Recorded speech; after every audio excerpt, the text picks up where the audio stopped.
Hello, people. It's been a long time. I'm taking a little break from working on the TIFF stemmer. I'm almost done with that one. I just need to start pulling the screws in. And in the meantime, I put together this 1 to 100 RE Efreet. This is the exam Efreet custom. So it's from the Bandai 1 to 1 or 100 RE line, the Reborn line. So just want to do a quick review of this guy and see how it goes. The doesn't come with a whole lot of weapons. These missile pods. So there's two of these, one on each leg. I don't really like the positioning, kind of weird looking, to me anyway. There's a pretty good mold line right in the middle here, and took a while for me to kind of sand it to remove it, so it was a pain. But this blue piece is actually one piece. This is just made from three pieces: the white, the black, and the blue. And so there was a giant mold line right in the middle, and it goes all the way around. You could see it like there. So I sanded most of it away, I think. May have to work on that a little bit more. Same thing goes with this one. That's where the nub was. So anyway, and then it has also these two swords. So you can put it in the backpack here, which basically just slides down, and this is like the catching point right here. These are actually pretty nice. Not only does it clip in the middle here, it actually clips right in these little three tabs on both sides. So you can see the marking there. So these are actually pretty cool, I thought. So it comes with two of these where it could hold on to the back. And it comes with two sets of hands, a set of closed fist hands, as well as a set of these ones that can hold the swords. So you can hold one on each one. Good thing about these is not only does it come with two sets of hands, but it also came with the hand covers for each set. So that would be nice. So you don't have to swap them. You can just take these out. And just take these guys out. So those are the two swords. I can't mess with that. And it's got these two missile things on the forearm. It doesn't shoot out. It's just for display, really. And then the arms, you can see the articulations. Elbow, actually it's double elbow joint. So it's got pretty good articulation. Shoulder, this piece actually props on the shoulder right here.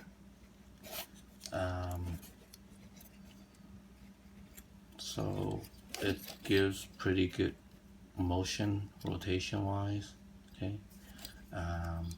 This is actually just three pieces. One whole piece with this spike, and then two side spikes. So it's pretty nice.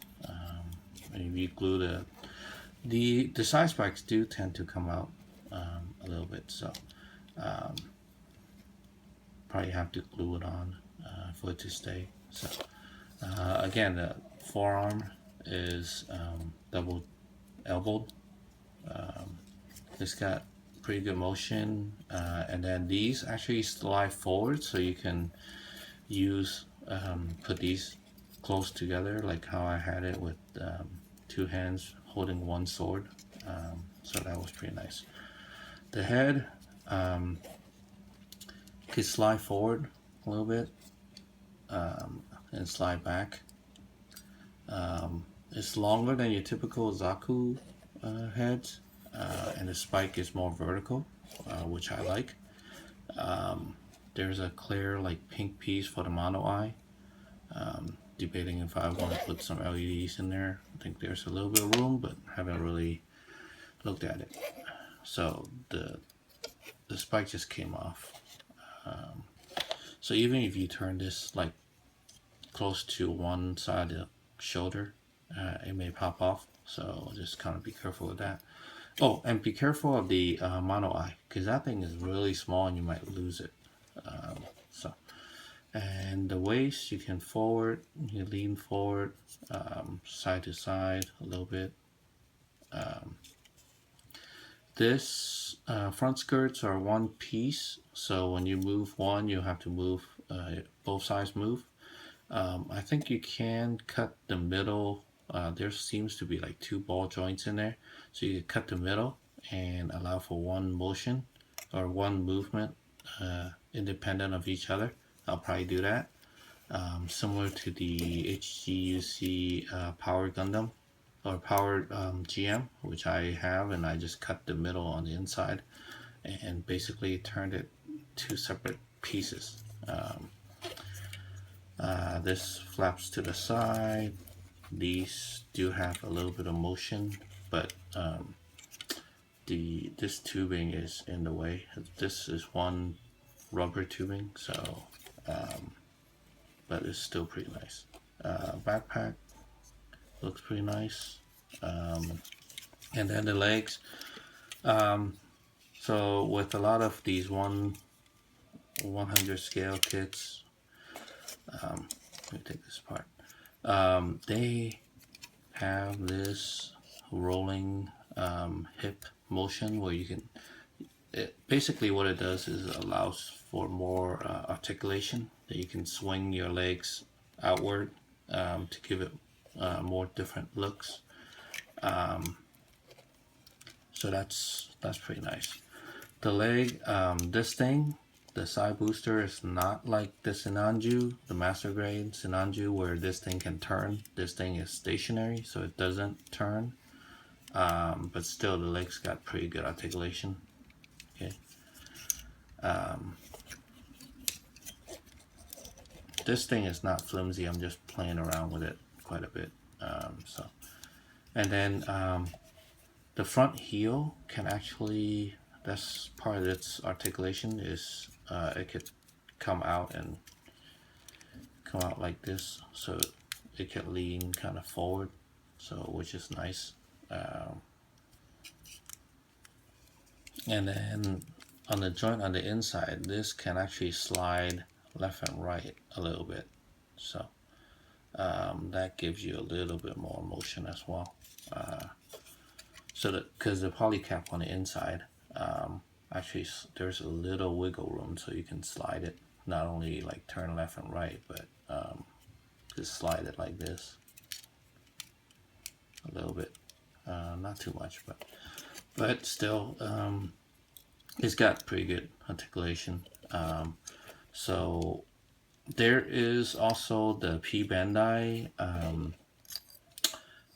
snide version coming out, so I'm actually going to pre-order that as soon as the pre-orders show up, because I really like this kit. It's simple yet pretty detailed, and it's got quite a bit of articulation, and at the end of the video I'll include some pictures I did in different poses, so it's pretty cool. And again, I really like these swords, so you could do quite a bit if you're doing like dioramas. So that's pretty much it. If I'm going to, I do recommend this kit if you are into 1 to 100 scale kits,